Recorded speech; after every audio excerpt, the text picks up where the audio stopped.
Do you remember those weird things from the 70s and 80s? The ones so odd you figured they'd vanish forever?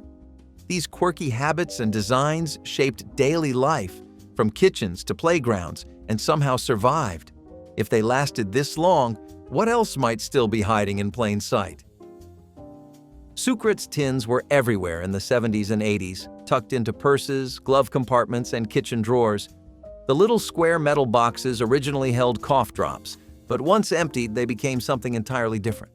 Kids quickly realized they were perfect for storing marbles, coins, or tiny treasures from the playground. The lid clicked shut with a satisfying snap, and the container felt sturdy enough to hold anything important. Parents kept them too, filling them with sewing needles, paper clips, or stamps. Over time, those small tins almost became more valuable for their second life than for their original use. Many kids grew up with one rattling in a pocket or backpack, and they became a fixture in junk drawers across America. What is strange is that Sucrets tins never disappeared.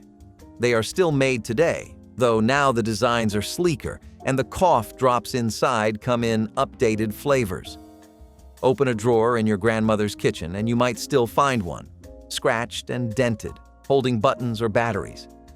It is a quirky little survivor of the era, proof that some simple designs outlive all the trends around them. Seeing one today instantly takes you back to when even a cough drop tin could become part of childhood. TV trays were once the height of convenience, a symbol of the TV dinner age when families embraced eating in front of the screen. Folding snack tables made of metal or wood sat stacked in living rooms, ready for Salisbury steak or microwave popcorn. They unfolded easily and stood just tall enough to balance a plate and a glass of soda while the evening news or a sitcom played. For many households, it was not just about food. It was about relaxing together, watching television without the formality of a dining table. Kids loved them because it felt like breaking the rules, eating meals on a tray in the living room instead of the kitchen. Over time, TV trays became one of those odd leftovers of the era. You can still find them stacked in Walmart aisles or tucked into guest rooms. Designs have changed, plastic tops, lighter frames, but the purpose has not. Even today, people still pull one out for late-night pizza, working on a laptop, or when guests need an extra surface. Strange as it sounds, the humble TV tray has outlasted the TV dinners it was made for.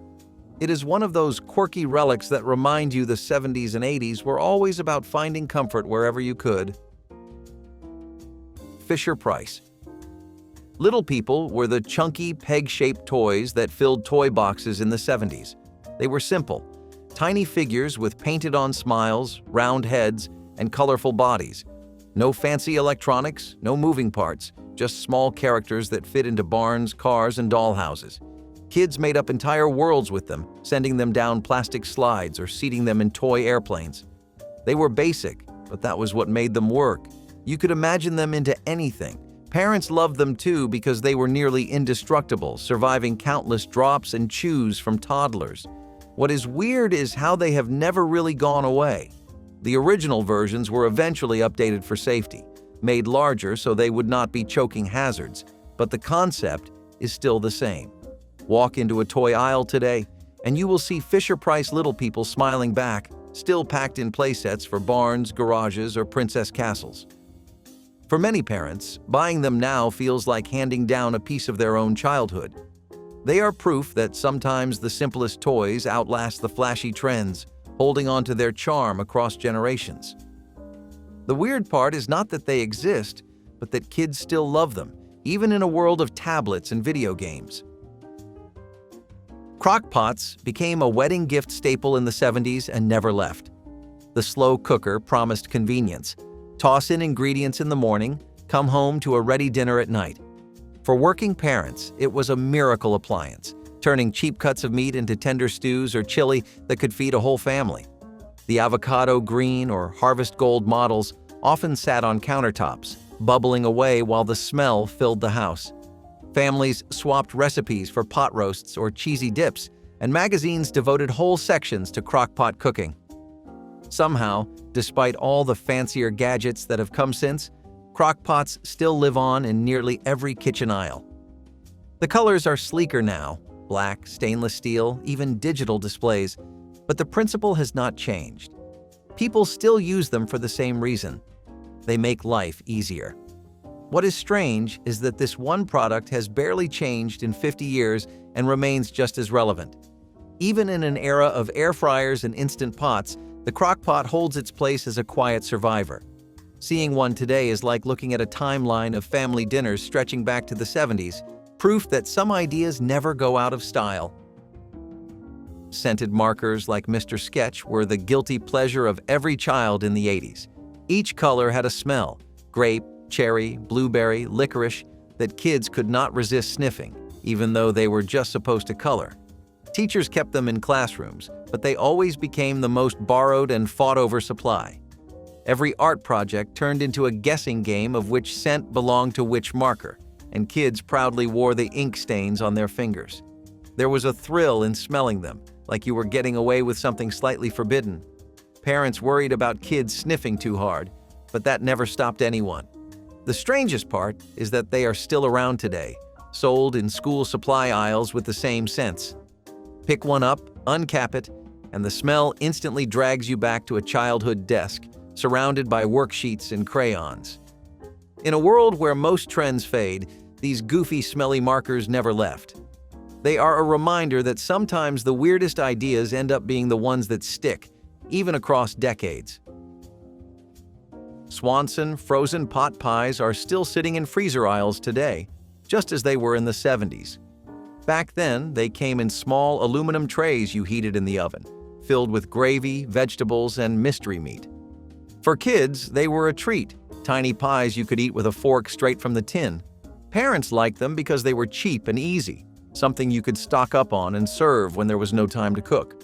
They became tied to the TV dinner culture, part of nights when families gathered around the television instead of the table. What is odd is that, despite changing tastes and healthier options, Swanson pot pies never disappeared. They still look almost the same: foil pans, flaky crust, steaming gravy inside. Today you can microwave them, but the idea has not changed. They are comfort food, the kind of thing you eat more for nostalgia than nutrition. Somehow they have endured longer than many of the meals that once shared freezer space with them.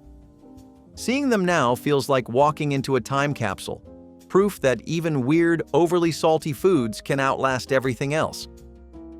Plastic couch covers were one of those bizarre traditions you could not escape in the 70s. Grandmothers especially seemed to love them, draping thick, clear plastic over perfectly good sofas. The idea was to protect the furniture from spills, stains, or wear, but the result was sticky, squeaky, and uncomfortable.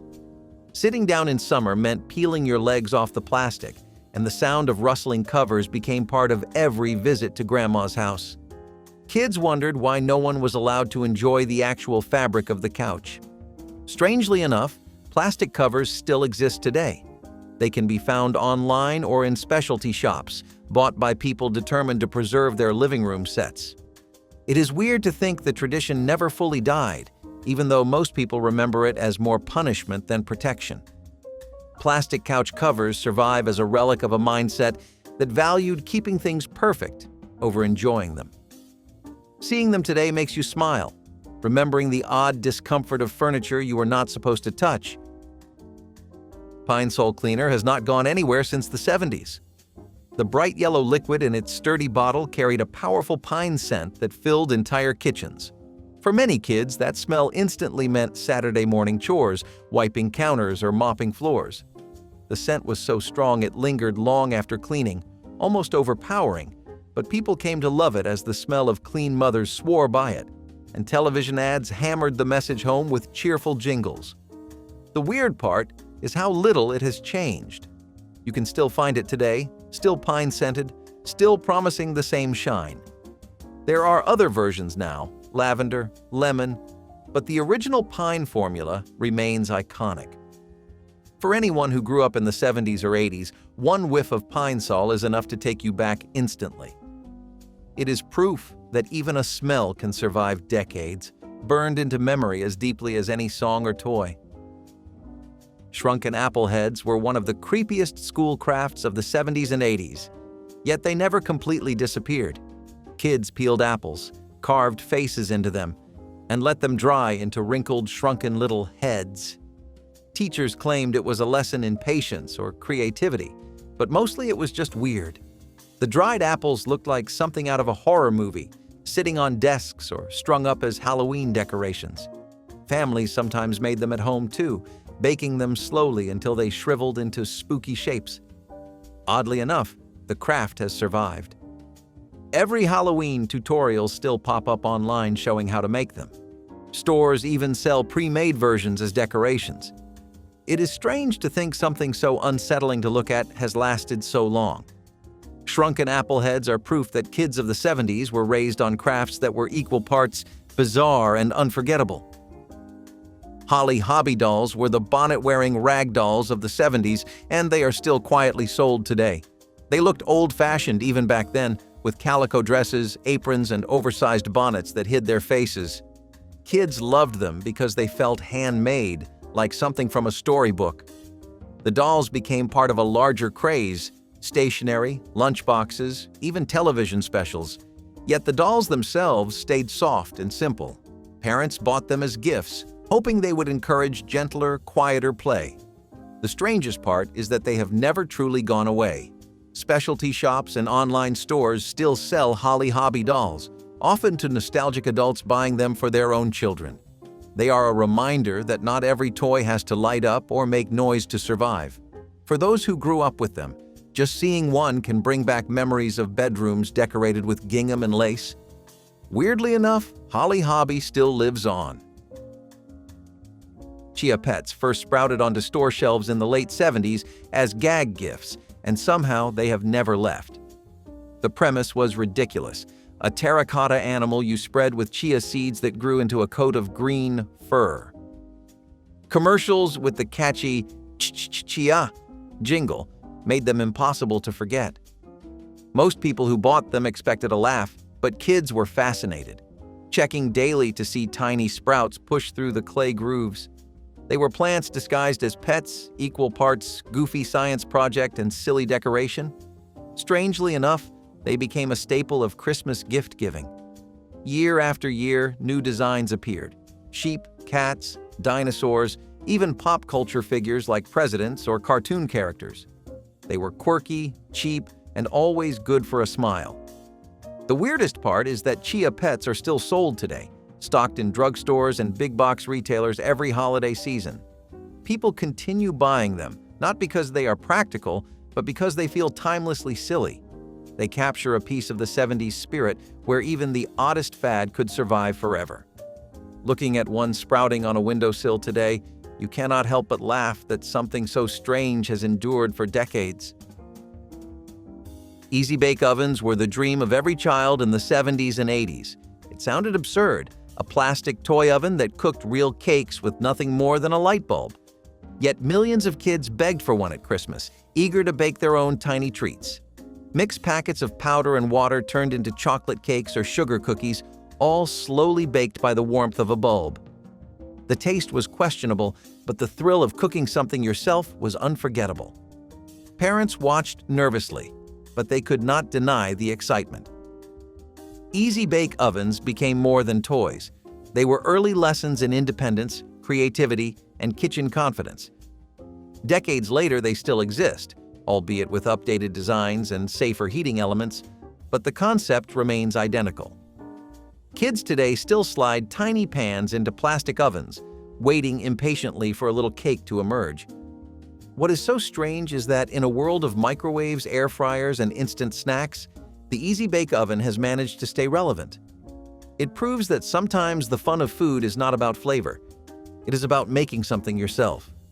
That weird little oven still represents the simple joy of childhood cooking. Big wheels were the kings of the driveway in the 70s and 80s. These chunky plastic ride-on trikes clattered down sidewalks and cul-de-sacs, their oversized front wheels spinning like crazy. Kids felt invincible on them, leaning into sharp turns until the back wheels skidded across pavement. The plastic was loud, cheap, and wore down quickly, but none of that mattered. Races down driveways, spin-outs in cul-de-sacs, and clattering brakes made big wheels legendary. Parents loved them because they were safer than bikes, but kids knew they were just as thrilling. The strangest part is how big wheels never completely disappeared. You can still find them in toy aisles today, sometimes updated with modern colors or cartoon themes, but essentially the same. Adults who rode them as kids now buy them for their own children, eager to pass along the fun. Even the sound of that plastic grinding on concrete brings back a flood of memories. In an era of motorized ride-on cars and scooters, big wheels are still around, proving that sometimes simple thrills never go out of style. They remain a weird yet beloved survivor of 70s childhood. Marble notebooks became the default school supply in the 70s, and astonishingly, they look almost the same today. The black and white speckled covers, stitched binding, and lined pages have hardly changed in 50 years. For students, they were cheap, sturdy, and endlessly useful. Homework, doodles, or even secret diaries. Teachers loved them because they were uniform and lasted the entire school year without falling apart. Every backpack seemed to hold at least one, its cover bent and pages dog-eared by spring. Many kids remember peeling stickers onto them or scribbling their names across the front in marker. Unlike flashy binders or trendy folders, marble notebooks endured as the plain, reliable workhorse of school supplies. The weirdest part is how little they have evolved. Walk into any store during back-to-school season and they still sit in stacks, identical to the ones from decades ago. In a world where nearly everything has gone digital, the marble notebook remains a relic of paper and pencil education. They are proof that sometimes the simplest designs never need updating. Corn nuts were the snack that could be heard from across the room. These oversized, crunchy kernels first became gas station staples in the 70s, and they are still around today. The crunch was so loud it nearly echoed, annoying teachers, parents, and anyone nearby. But kids loved them for exactly that reason. They were obnoxious, salty, and impossible to ignore. Sold in small foil bags, corn nuts were the perfect road trip or vending machine snack, with flavors like ranch, chili, or barbecue. They often split opinions. Some people adored them, others hated their jaw-breaking crunch, but they never disappeared. The strangest part is how corn nuts survived when so many other odd snacks of the era vanished. You can still find them in gas stations and grocery stores, quietly holding on to their place in snack history. In a world full of chips and pretzels, corn nuts remain a bizarrely loud reminder of 70s snacking. Sea monkeys were one of the weirdest fads of the 70s and 80s, and unbelievably, they are still sold today. Advertised in comic books, they promised instant pets that grew from powder sprinkled into water.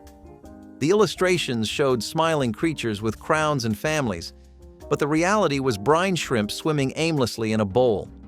Kids begged parents for them, expecting magical creatures, only to be disappointed by tiny specks wriggling under a magnifying glass. Some kids swore theirs actually waved back, while others spent hours sketching the cartoon version in the hopes it might somehow come to life. The fantasy was always bigger than the reality, but that was the fun. Still, there was something fascinating about bringing life into a jar, no matter how underwhelming. Strangely, sea monkeys never vanished. Starter kits are still packaged with bold claims and sold in toy aisles or online. They remain a blend of science experiment, novelty pet, and childhood letdown. Looking at a kit today is both funny and nostalgic, a reminder of how easily kids' imaginations could be captured by clever advertising. Sea monkeys are proof that even the weirdest ideas can survive across generations. Woolworth's candy aisles were legendary in the 70s and 80s, filled with bins of chocolates, caramels, and fruit chews under the Great Value label. Though the Woolworth chain disappeared long ago, the candy recipes never really left. Many of those same sweets resurfaced under other brands, quietly carried forward through factories and distributors. The flavors, the fudge, the hard candies, the chews, remain recognizable to anyone who grew up in that era. Even unwrapping one of those candies today feels like a ritual, the crinkle of waxy paper echoing childhood afternoons.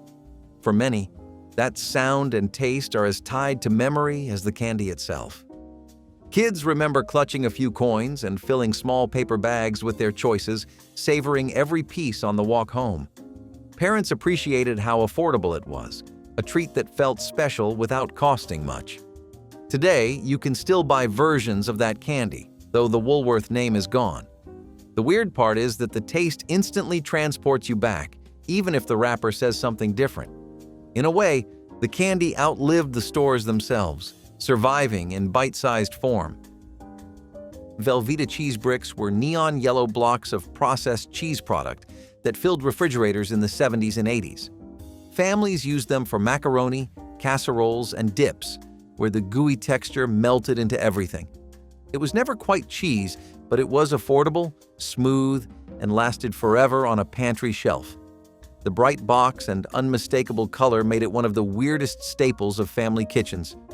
Opening a fresh block was like unwrapping a gift, the glossy brick sliding out with its rubbery sheen. It was oddly satisfying, even if you knew deep down it was not real food. Strangely, Velveeta never left. Today, it still sits in grocery aisles, still marketed for its meltability, still starring in recipes for queso dip or baked dishes. It has survived food trends, health warnings, and decades of criticism about being artificial. For many, it remains comfort food, the taste tied to childhood dinners and parties. The weirdest part is how it endures despite everything. We know it is not real cheese, yet we keep buying it. Velveeta is proof that some food fads become fixtures. Aluminum Christmas trees were shiny, metallic symbols of modern holiday style in the 60s and 70s, and though they faded, they never fully disappeared. Families once gathered around silver or colored aluminum branches, often lit with rotating spotlights that cast changing colors across the room. For kids, they felt futuristic, like celebrating Christmas in outer space. The sharp, crinkly branches never felt natural, but that was part of their charm. They were meant to look artificial. Many children remember the thrill of watching the colors shift, as if the tree itself was alive with light. By the 80s, the fad seemed tacky, and most families returned to traditional evergreens. But collectors kept them alive. And today, vintage aluminum trees sell for high prices online. Some companies even make reproductions for those chasing that retro look. It is weird to see them back, shimmering in living rooms once again, decades after being dismissed as outdated. Aluminum Christmas trees are proof that even the strangest holiday decor can make a comeback. Owning a house phone with a cord was once unavoidable, and oddly enough, it still exists today. In the 70s and 80s, every household had at least one, rotary at first, then push button, with a cord stretching across kitchens and hallways. Kids remember twisting the cord during long calls or stretching it around corners to get some privacy. The spiral cords tangled constantly, and untangling them became its own kind of household chore. Yet somehow, that coil of plastic felt as familiar as any family member, stretching across decades of conversations. Parents, anchored by the kitchen phone, joked that cords practically tethered families together. While cordless and cell phones took over, corded phones never disappeared completely. They are still sold in stores and even used in homes, especially for reliability during power outages. It is strange to see them clinging on in a world of smartphones, yet they survive quietly. For anyone who grew up wrapping their fingers around a spiraled cord, the sight of a house phone brings instant nostalgia. Brylcreem hair gel was once the mark of a well-groomed man, and strangely enough, you can still find those little red and white tubes in drugstores today. Back in the 70s, the product carried with it a legacy stretching all the way back to the post-war years. The jingle, "A little dab'll do ya," was more than an ad. It was a cultural slogan that everyone recognized. Men slicked their hair back, sculpted side parts, or added shine before heading to work, and Brylcreem was the magic in the bathroom cabinet that made it possible. Fathers showed their sons how to apply just a small amount, rubbing it between their palms and combing through until every strand was in place. The smell was distinctive, clean, masculine, but unmistakably artificial. Many boys remember sneaking a dab before school, trying to look more grown up than they actually were. While hairstyles have changed dramatically, Brylcreem somehow survived every trend. In a world that moved on to mousse, gel, wax, and pomade, this little tube of hair cream clings to the edges of store shelves. It is not a bestseller anymore, but it is still there, waiting for those who never gave up the habit or for nostalgic shoppers who want to feel like they did as teenagers. The weird part is how something so old-fashioned, with packaging that barely changed in decades, continues to exist in a world of high-end men's grooming. Brylcreem is a survivor not because it is trendy, but because it is stubborn, just like the stiff hairstyles it once held in place. Looking at it today is like spotting a relic in plain sight, proof that even the smallest details of daily routines from the 70s still linger on bathroom shelves. Deviled egg Tupperware trays are one of those household oddities you almost forget about, until you open a cupboard at a family gathering, and there it is, mustard yellow and molded with oval indentations. In the 70s, Tupperware ruled the kitchen, and these trays were prized for one very specific reason. They kept deviled eggs safe and neatly arranged at potlucks.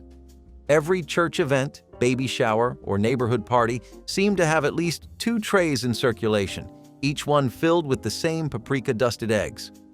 Mothers swore by them, bragging about how convenient it was to snap the plastic lid over the top and carry them in the crook of their arm. The weirdest thing is that they still sell them today, virtually unchanged. You can order brand new versions online in the same mustard yellow or other retro colors, and people still use them the exact same way. Deviled eggs might not be the centerpiece of gatherings like they once were, but the tray refuses to vanish. Part of its charm is how specific it is. What other dish has a dedicated carrier designed just for it? Looking at one today feels like stepping back into a church basement potluck in 1978, surrounded by Jell-O salads, baked beans, and endless casseroles. That Tupperware tray is not just plastic, it is a time machine, linking decades of potluck traditions. Somehow, in a world of disposable platters and modern serving sets, this odd little tray has survived as a staple of small-town kitchens. Big Red soda is one of the strangest survivors of 70s soft drink culture.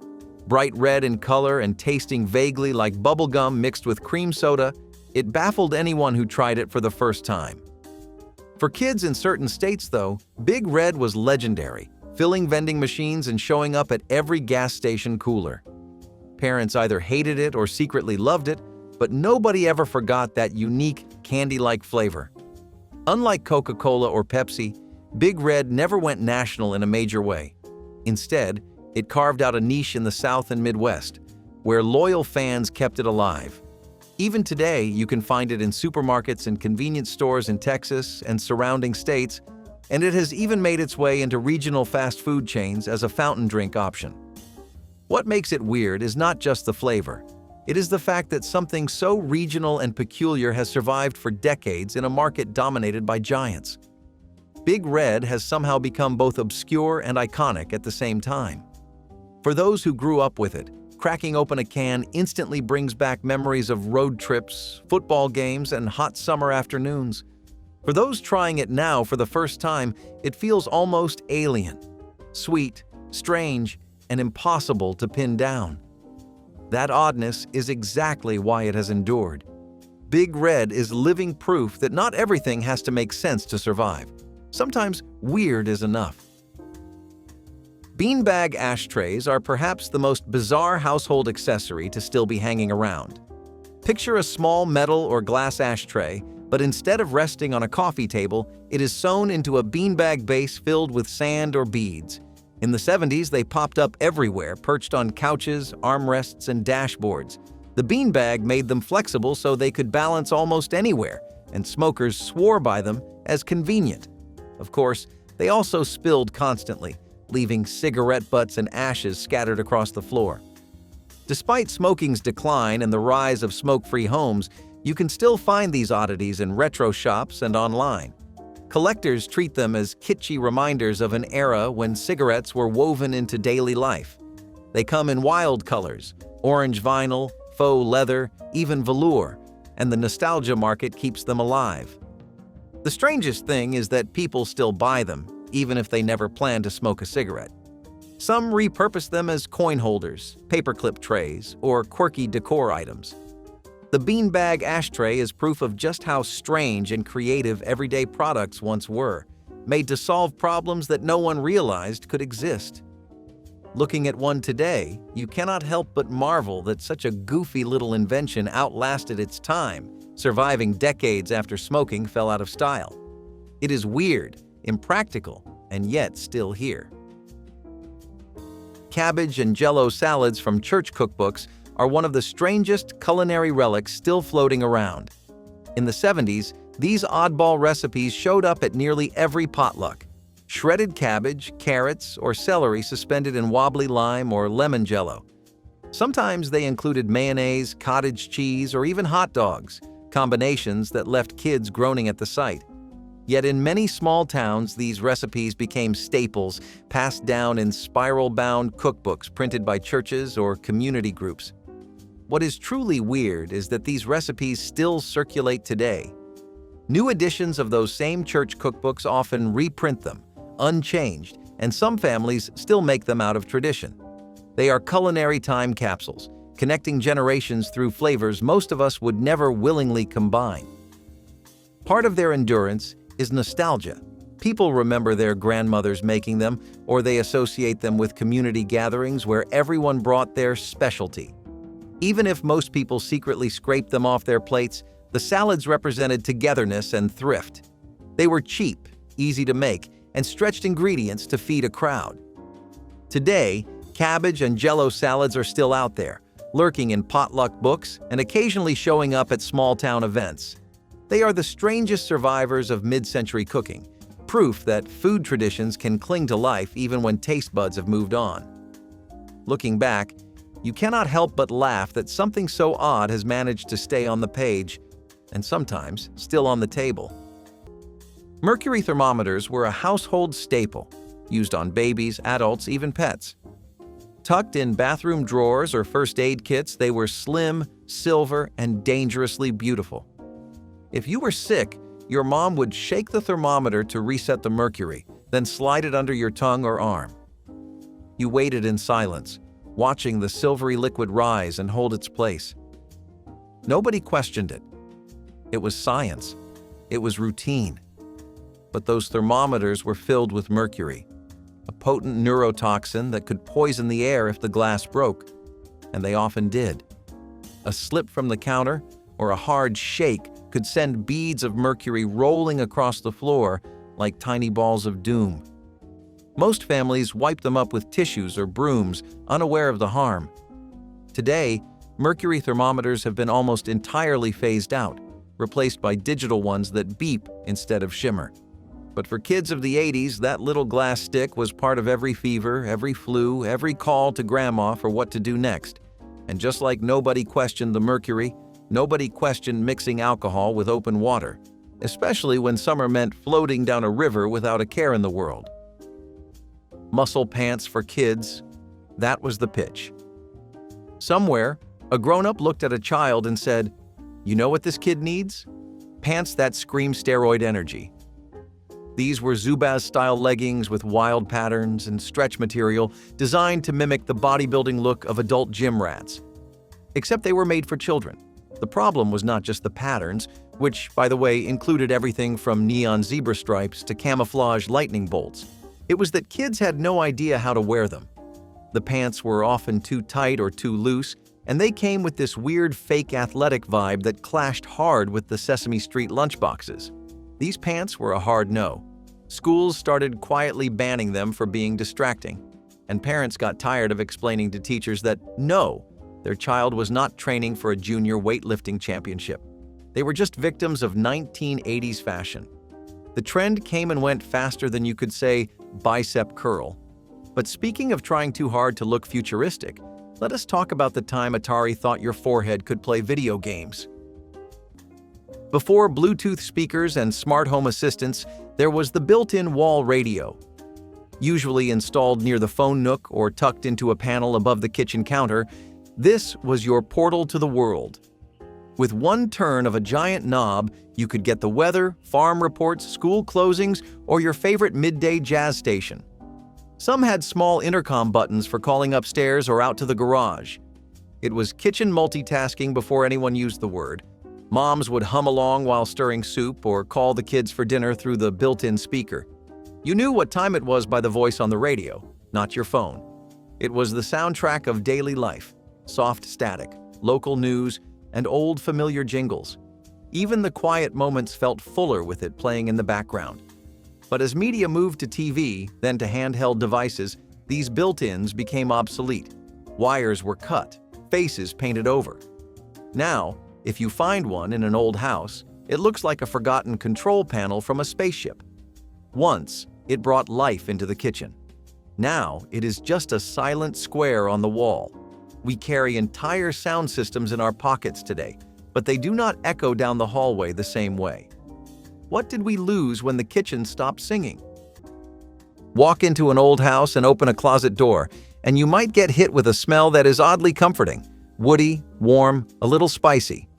That would be cedar, not a scent diffuser, not a spray. Actual cedar wood, lined across the walls of the closet from top to bottom.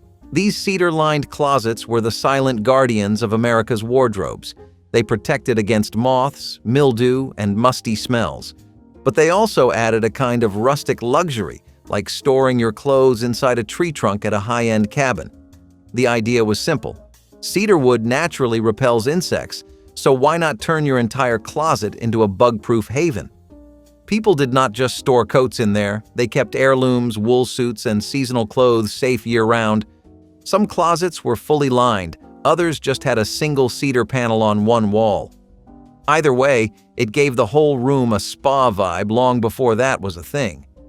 These days, you might see cedar blocks or hangers sold in stores, but entire closets made of the stuff? That has faded into the woodwork, literally. The world got synthetic, and the cedar charm became a relic.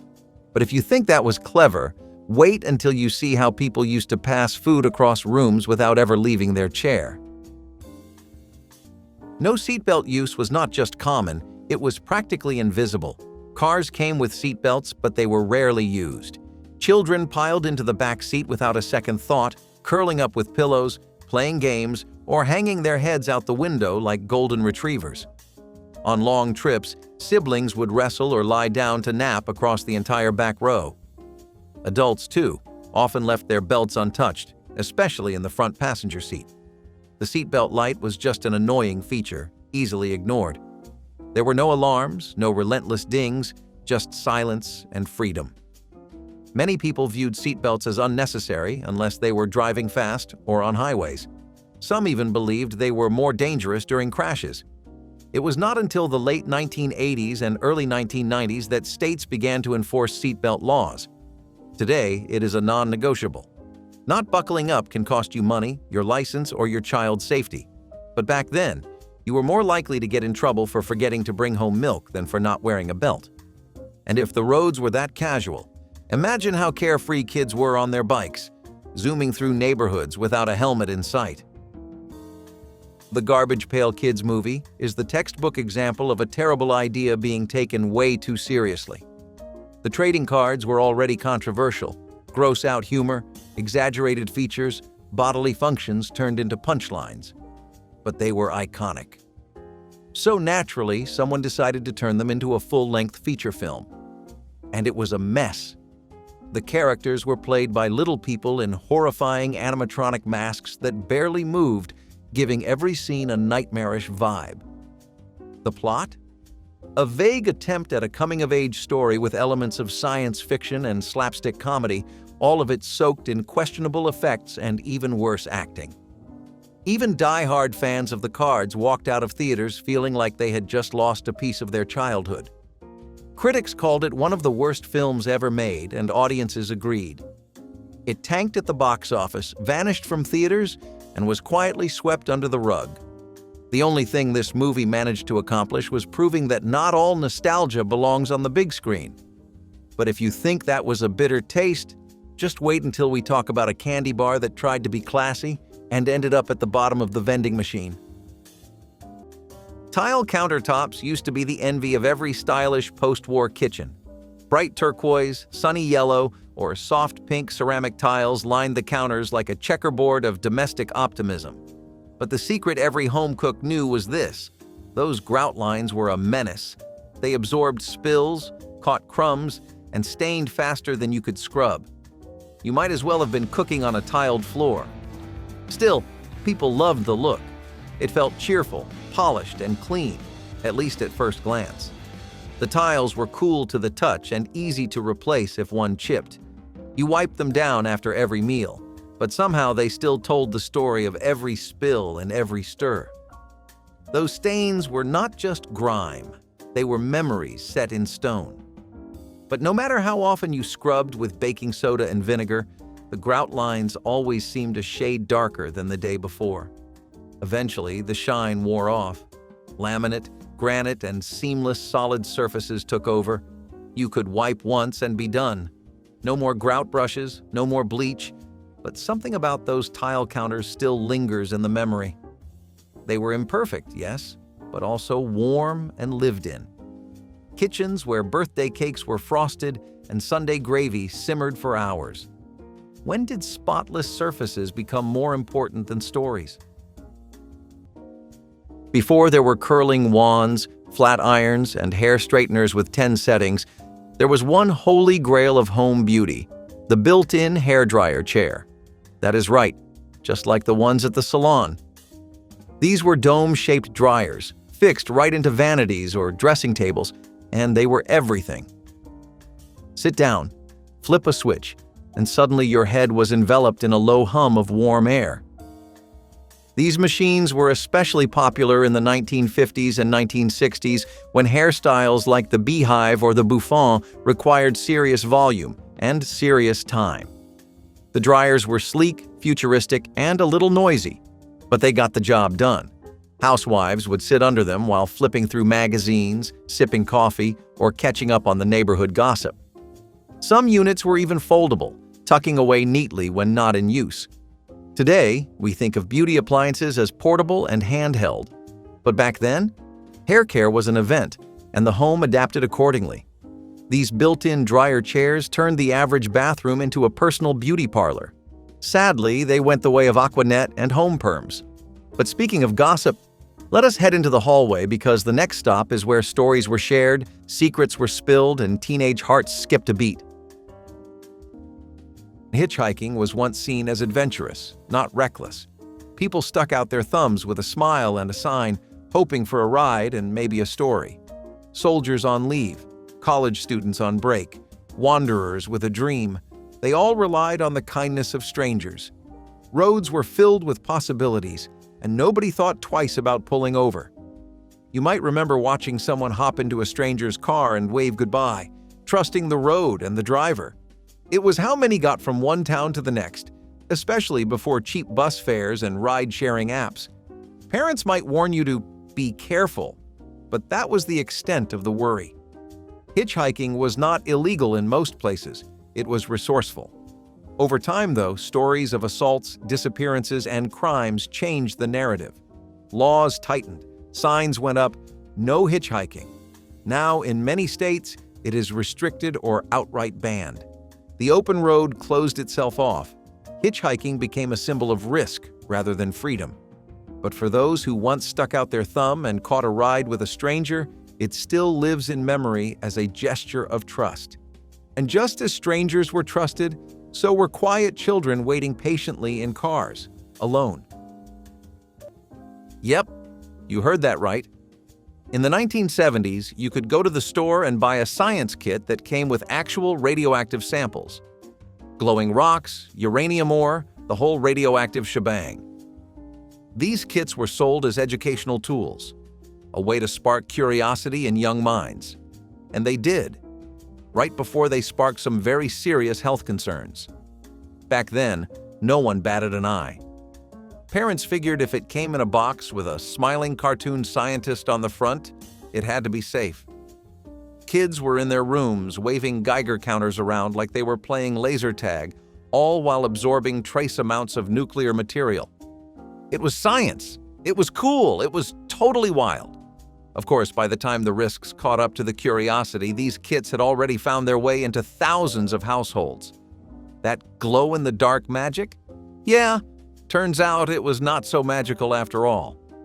But if you thought glowing uranium in your closet was risky, wait until you hear what people kept in their trucks, in full view, completely unlocked, and nobody cared. There was something magical about the way the old telephone sat in its little nook. Not on a table, not hanging on a wall like we see in movies, but placed neatly in a purpose-built cubby carved right into the wall itself. These were telephone niches, and they were as common as house keys back in the day. You would see them in hallways, right outside the kitchen, or even tucked near the staircase, with a tiny shelf for the family phone book. Yes, an actual book. And maybe a little drawer for pens, paper, or the odd scribbled message. These spaces were like the beating heart of the house's social life. It is where gossip was whispered, news was broken, and the kids begged their parents to let them stay out late. Today, it is hard to imagine building a wall just for a phone, but back then, it was a sign of class and convenience. The sound of that rotary ring echoed through the whole house, and whoever answered it first? Well, that was usually the person who got stuck taking the message for everyone else. It is a slice of life that simply does not exist anymore, but it lived, loud and proud, in homes all across America.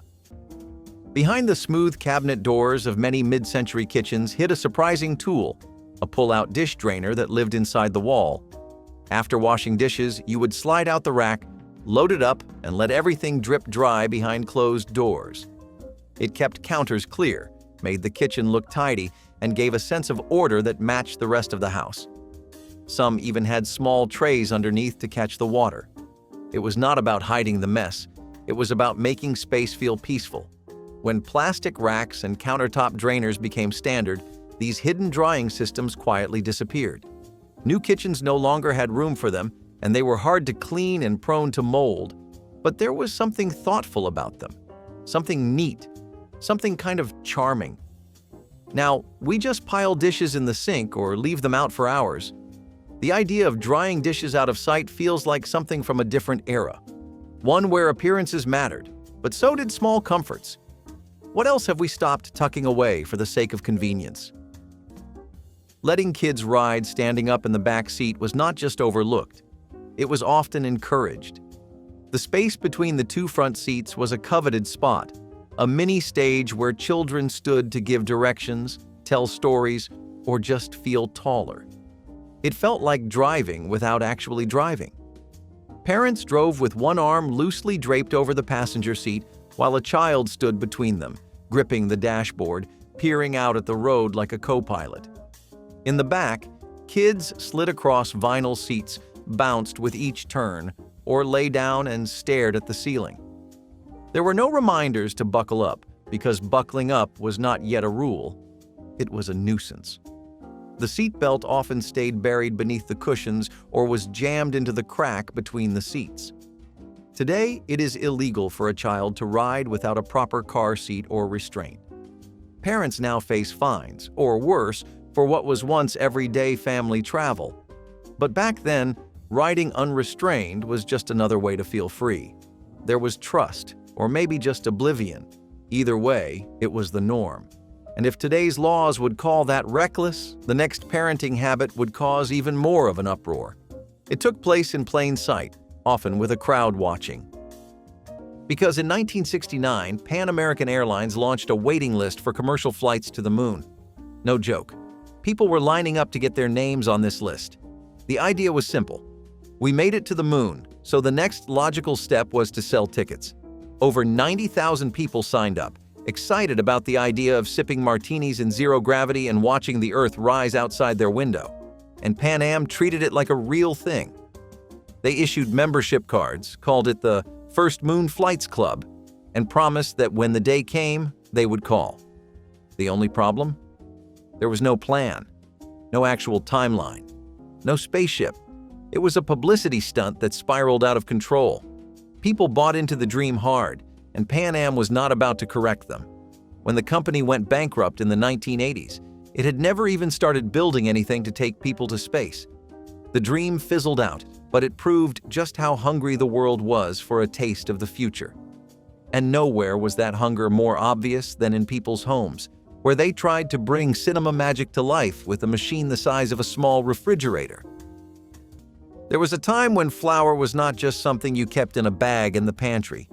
In the mid-20th century, many kitchens came with a built-in flour bin right in the counter, an aluminum drawer that pulled out like a bread box and held pounds of flour at once. At the bottom of that bin, a small metal crank-operated sifter attached directly to the front panel. You turned the handle and watched flour fall like powdery snow into a bowl. Housewives loved it because it was fast, tidy, and always right where you needed it. There was a rhythm to it. The soft grind of metal, the whisper of sifted flour, the calm before the dough. It was not just about baking, it was about the ritual that came before it. But as kitchens got sleeker and flour got sold in resealable paper bags with built-in spouts, this feature disappeared. New cabinets were built without them, and most people never even noticed. Today, the few remaining ones are either sealed shut or filled with junk no one wants to deal with. You can find one in an old home and still smell the ghost of biscuits and pie crusts. But no one teaches you how to use the crank anymore. Like so many kitchen traditions, it quietly faded into the background, and now it lives only in memory, or maybe in Grandma's house if you are lucky. When did our tools become so disposable? Bathroom incinerators were exactly what they sound like. Tiny metal boxes installed near the toilet, designed to burn trash right on the spot. Sounds efficient, right? Maybe.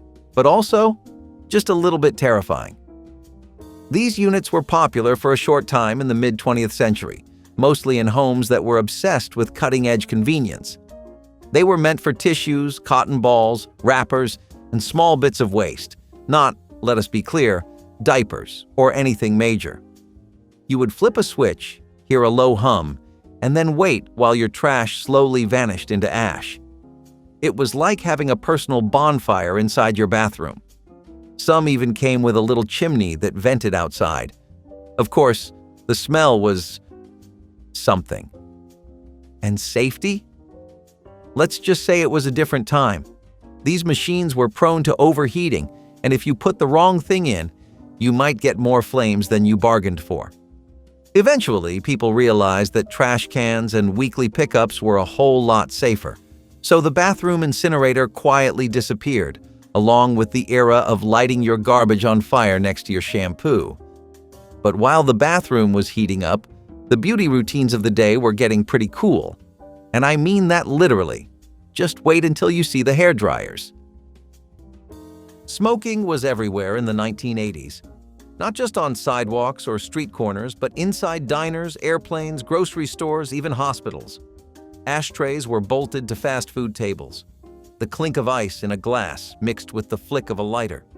Office meetings were held through a fog of cigarette smoke. Passengers lit up at 30,000 feet in a sealed cabin, and nobody said a word. There were smoking sections in restaurants, but no real barriers. Just a vague separation by aisle or air vent. It was part of the scenery, part of the culture. But today, smoking indoors is banned in most public spaces across the United States. What once symbolized adulthood now reads as a health hazard. But at the time, it was just background noise, something that hung in the curtains and clung to your coat.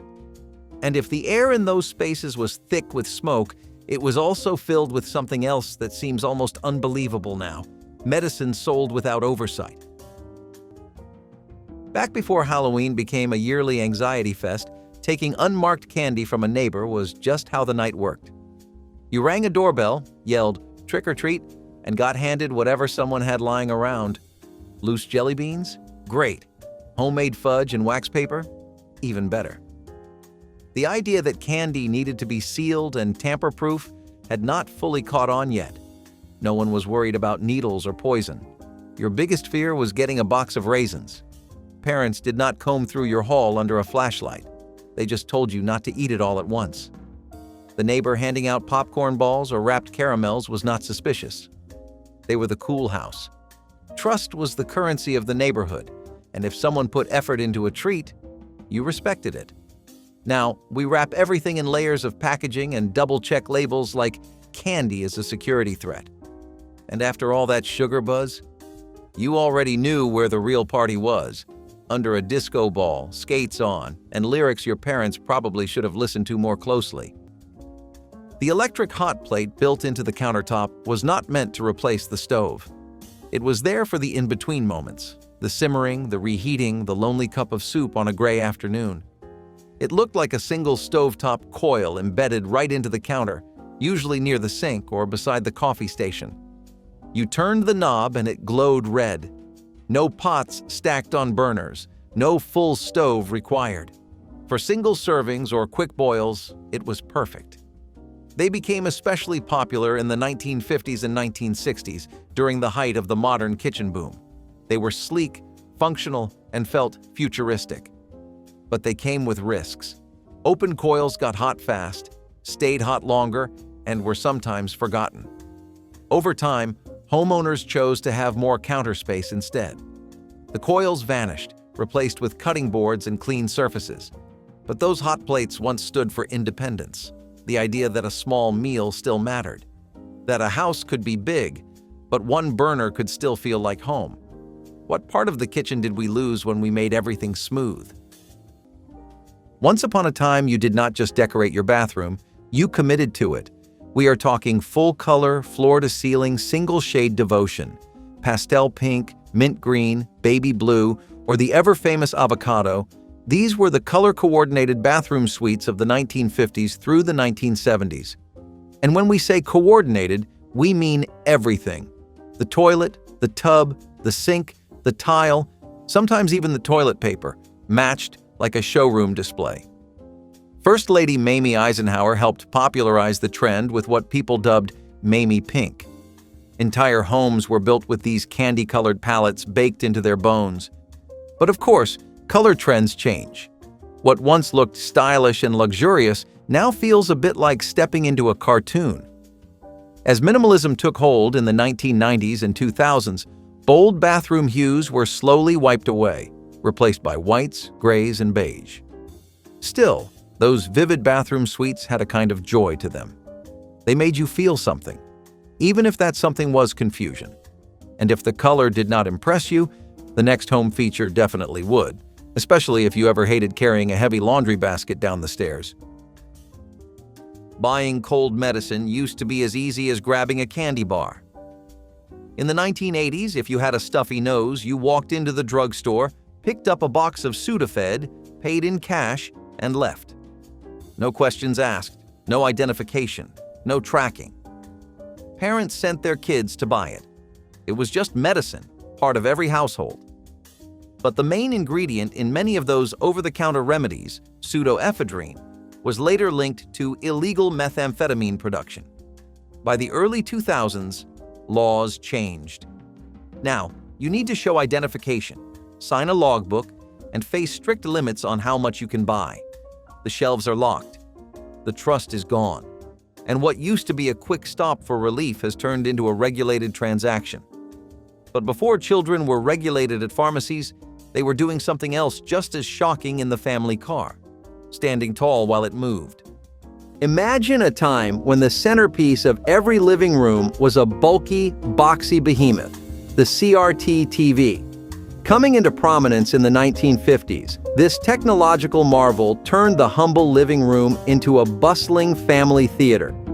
Picture the excitement as families gathered around to watch the moon landing or the latest episode of I Love Lucy. Despite its hefty frame, the CRT TV was the window to the world until the sleek and slender flat screens of the early 2000s gently nudged it into the annals of history.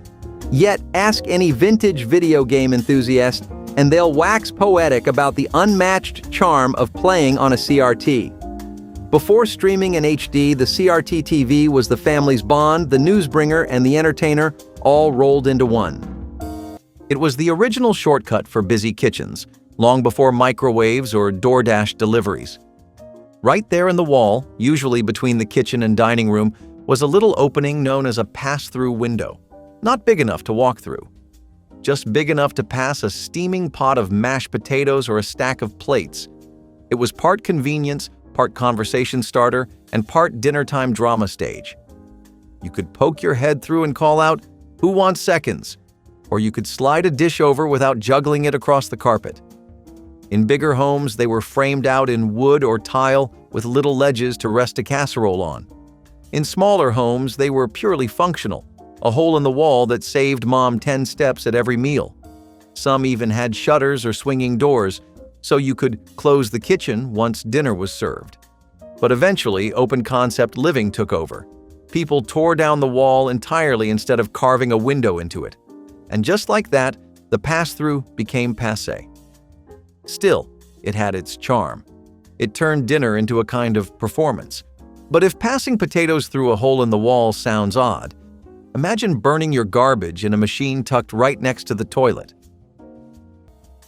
Which of these weird survivors did you grow up with? Drop your memory in the comments, tap like if one made you smile, and subscribe so you never miss the chance to rediscover the odd little things still hiding in plain sight.